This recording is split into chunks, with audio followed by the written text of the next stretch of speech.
Hello दोस्तों, राधे राधे आप सभी को हमारे इस यूट्यूब चैनल में आप सभी का फिर से स्वागत करते हैं।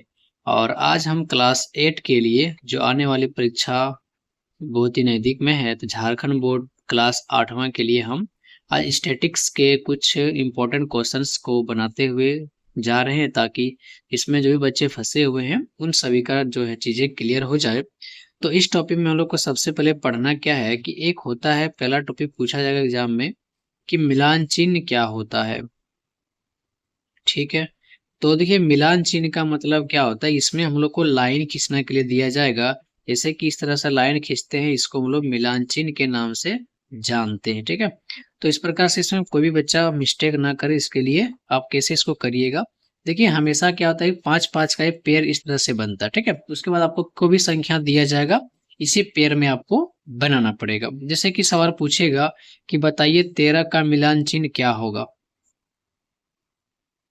ठीक है, तो अब क्या करिएगा, केवल 13 को लाइन खींचने से नहीं बनेगा, बल्कि अब उसको क्या करना है, पांच पांच के फॉर्मेट में इसको बनाना है। ठीक है, इस तरह से इसको आपको बनाना पड़ेगा एग्जाम में। ठीक है, तो चलिए ये है पहला सवाल। अब इसे पूछेगा कि भैया बताओ 7 का क्या है, तो आप क्या करोगे, पहले 5 और इसके बाद 2 का बनाइएगा। ठीक है, इस तरह से इसका जो है सवाल बनेगा। ठीक है, अब दूसरा जो पार्ट में है, इसमें पूछता है आपको निकालने के लिए कि भैया बताओ परिसर क्या होगा। परिसर को इंग्लिश में लोग रेंज बोलते हैं, और रेंज का फॉर्मूला क्या होता है, किसका होता है,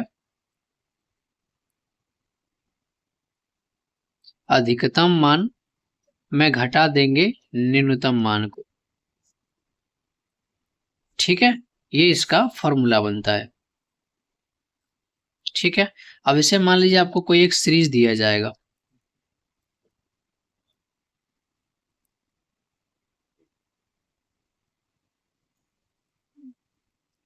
ठीक है, इसका बोलेगा कि बताओ इसका परिसर क्या हो सकता है। तो सबसे पहले आप खोजिए कि अधिकतम मान इसका क्या है। आप देख सकते हैं सबसे ज्यादा मान 21 है इसका। ठीक है, और सबसे छोटा मान आप देखोगे तो 4 दिया हो। ठीक, तो इसको घटा दीजिएगा तो इसका उत्तर कितना निकलेगा, 17 निकलेगा। ठीक है, ये इसका पहला टॉपिक था। अगला इसमें सवाल में पूछता है आपका क्या कि बता भैया वर्ग चिन्ह क्या होगा। ठीक है, तो वर्ग चिन्ह का मतलब क्या होता है कि जो आप बारंबारता मतलब बनाते से लिखा जाता है 10 से 20। ठीक है, 50 से 60, 70 से 80, इस प्रकार के साइन लगा रहता है, इसी को हम लोग वर्ग चिन्ह बोलते हैं। अब जो इसका वैल्यू पूछेगा, इसका वैल्यू क्या होगा कि इन दोनों को जोड़ देना है।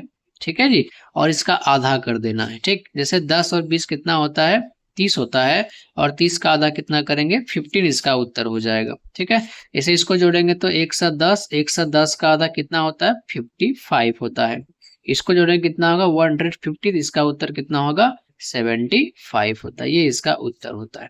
ठीक है दोस्तों, तो ये आपको यहाँ तक आपको समझना पड़ेगा।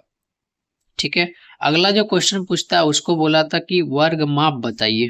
ठीक है, वर्ग माप बताना। तो वर्ग माप में क्या करना है आपको, अधिकतम मान में से न्यूनतम मान को घटाना है।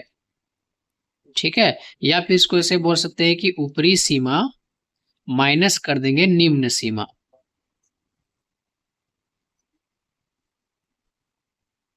ठीक है, इसको घटाना। जैसे पूछेगा कि बताइए 20 और 35 का वर्गमाप क्या होगा, 45 और 55 का वर्गमाप क्या होगा, और 65 और 75 का वर्गमाप क्या होगा। आप क्या करो, इसमें ऊपरी सीमा में से छोटकी वाली घटा देंगे, तो 35 में से घटाएंगे तो कितना होगा, बस।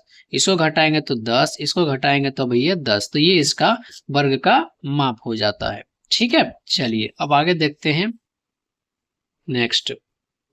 ठीक है, अगला हम लोग यहाँ से पढ़ेंगे। ठीक है, बस 2 और क्वेश्चन है, उसके बाद खत्म हो जाएगा ये। एक हम लोग यहाँ से पूछा जाता है कि बताइए कि ऊपरी सीमा क्या होगी।